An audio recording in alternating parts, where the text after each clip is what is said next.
To the next level of sports. I'm Anthony Gemma, along with Patrick Pass and Deion Branch, and we're back. And we left off actually talking about your introduction. Actually, we talked about you watching the Super Bowl. Leading up to the game, St. Louis was right up the road from Louisville. That's where I went to college at. And trust me, we threw the ball about 70 times a game. So as a receiver, I'm like, I want to go somewhere they throw the ball a lot. Just give me the ball. It's fitting for me. St. Louis, greatest show on turf. That been, you know, the opportunity was there.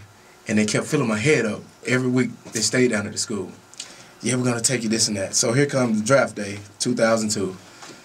You know, for everybody who's listening, don't try to count those years. But this was in 2002. And like I said earlier, from like pick 60, 62, you know, I think that was San Francisco.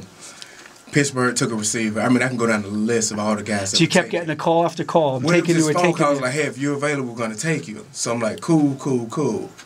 And they were coming up on St. Louis, and what happened, I left the apartment complex with a bunch of my homeboys. Yeah.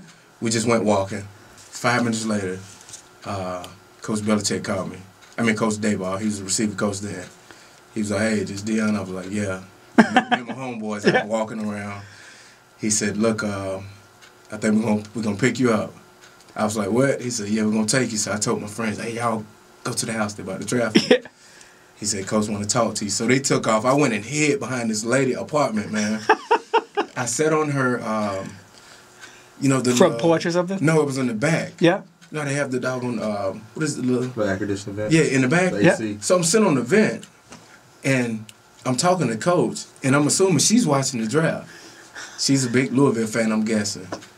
And when they said my name, I heard her screaming in the house, like, oh, my God, baby! They just drafted him. And I'm like, oh, she listened to the draft, not knowing that I'm sitting behind her apartment. I'm in the backyard because I'm hiding from my friends. You knock on the window and say, hey, I'm right here. I never did, because I didn't want my friends to know where I were, so I could talk to Coach on the phone. Yeah. And, you know, you have to talk to the media and go through that process. But that was probably one of the greatest days, you know, one of the best days of my life. You know, besides my kids and my marriage and all the stuff, married my wife.